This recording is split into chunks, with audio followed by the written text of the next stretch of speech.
bonjour. Bienvenue à l'émission Pensée divine.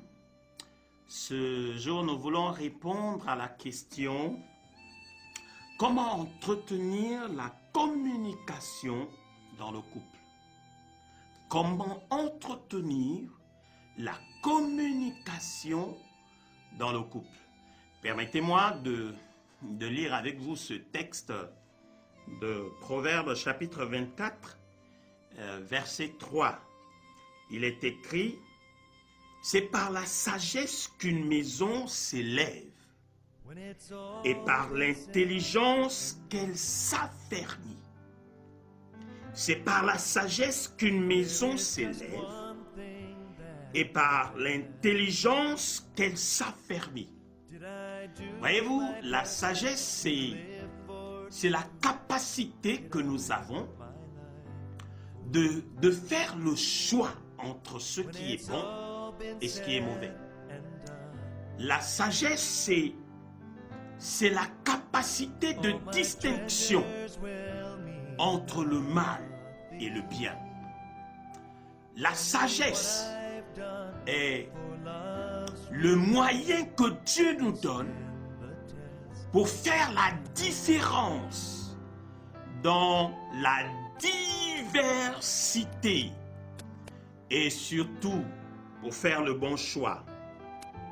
Salomon, qui est un roi exemplaire et surtout qui est un roi qui a impacté, qui a écrit et qui a été marqué par une sagesse immense. Il donne ici les principes. Il dit: c'est par la sagesse. Si nous voulons édifier, il faut la sagesse. C'est-à-dire, il faut choisir le mode de langage. Quel est le langage que je dois utiliser si je veux bâtir mon foyer?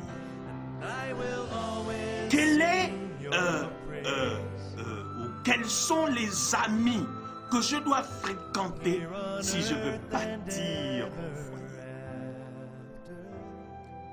Quelle est l'église même que je dois fréquenter si je veux bâtir mon foyer? Quels sont les livres que je dois lire? C'est par la sagesse que nous bâtissons une maison. Et nous voulons ensemble, pour répondre à notre question, comment entretenir la communication dans le couple, on comprend tout de suite que c'est par la sagesse. Alors, la sagesse dans la communication, comment se manifeste-t-elle? Comment se manifeste la sagesse dans la communication?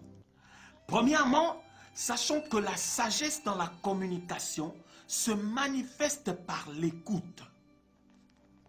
Vous ne pouvez pas communiquer efficacement dans le foyer si vous ne savez pas écouter.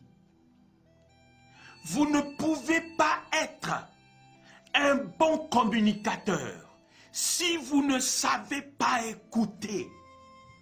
Si vous brandissez tout le temps l'étiquette de chef, vous ne pourrez pas être un bon communicateur dans le foyer.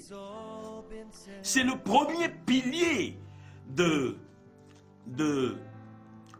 bonne communication dans le foyer. Il faut écouter. Jacques chapitre 1 verset 19 dit ce qui suit: que tout homme soit prompt à écouter, lent à parler et à se mettre en colère. Que tout homme soit prompt à écouter, mais lent à parler et à se mettre en colère. Quand vous lisez ce texte, dans ce texte, Jacques parle de l'écoute de la parole de Dieu. Il nous montre que si nous voulons mettre en pratique la parole de Dieu, nous devons de l'écouter. de l'écouter.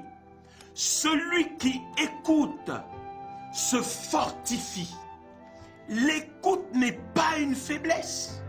Celui qui écoute, monsieur, si vous savez écouter votre épouse, madame, si vous savez écouter votre mari, vous n'êtes pas le faible maillon du foyer, mais vous êtes le plus fort.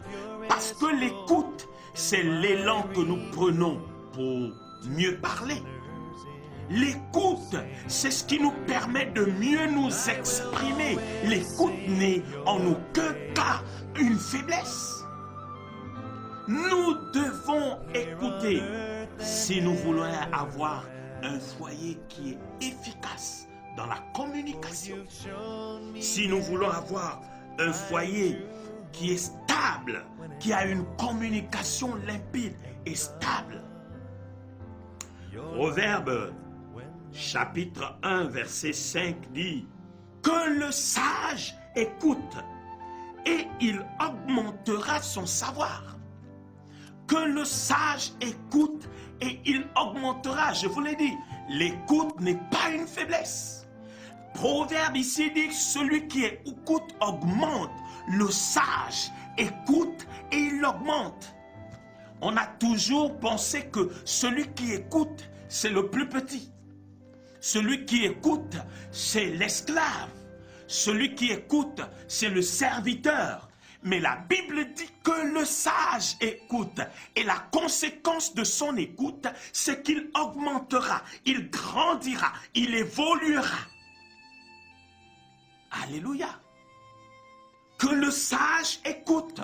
Bien-aimé, si vous êtes responsable de votre foyer et que vous voulez que votre foyer connaisse un épanouissement, apprenez à écouter. Alléluia. Le deuxième pilier de la communication, c'est que nous devons parler. Nous devons exprimer ce que nous avons comme conviction à l'autre. Nous devons exprimer ce que nous avons comme conviction. Voyez-vous, pour bâtir une communication riche dans le foyer, il faut parler. Il faut parler. La parole donne au foyer l'orientation. Il faut toujours donner votre point de vue. Messieurs, n'étouffez pas le point de vue de votre épouse. Madame, ne bloquez pas, n'empêchez pas votre mari de parler. Il faut parler. Et vous sortirez des difficultés du foyer. Un bon dialogue est assis sur certains principes. Mais le plus grand principe, c'est la transparence. Voyez-vous, quand nous dialoguons, il faut que ce que vous dites soit ce qu'il y a dans votre cœur. Un bon dialogue est transparent. Un bon dialogue ne ment pas. Un bon dialogue ne triche pas. Un bon dialogue, bien-aimé, un bon dialogue est assis sur la vérité. Genèse chapitre 2, verset 25. Dans ce passage, il est écrit: l'homme et la femme étaient tous deux nus et ils n'en avaient point honte. Ils étaient tous deux nus. Un bon dialogue doit être nu. Un bon dialogue, bien-aimé, doit être nu. On ne doit rien cacher. Le téléphone de l'un est le téléphone de l'autre. La messagerie envoyée à l'un est la messagerie envoyée à l'autre. Un bon dialogue, bien-aimé, ne triche pas. C'est le principe clé pour un succès dans la communication ou pour la communication dans le foyer. Si vous voulez réussir dans la communication, vous devez accepter de dialoguer, mais de parler dans la vérité. Il n'y a qu'à ces conditions que votre foyer connaîtra l'épanouissement. Alléluia. Merci. Que Dieu vous bénisse. Si vous voulez nous contacter, comme je vous le dis souvent, nos contacts s'affichent sur le petit écran. C'était le pasteur Anissié Moueta. Que Dieu vous bénisse et à bientôt.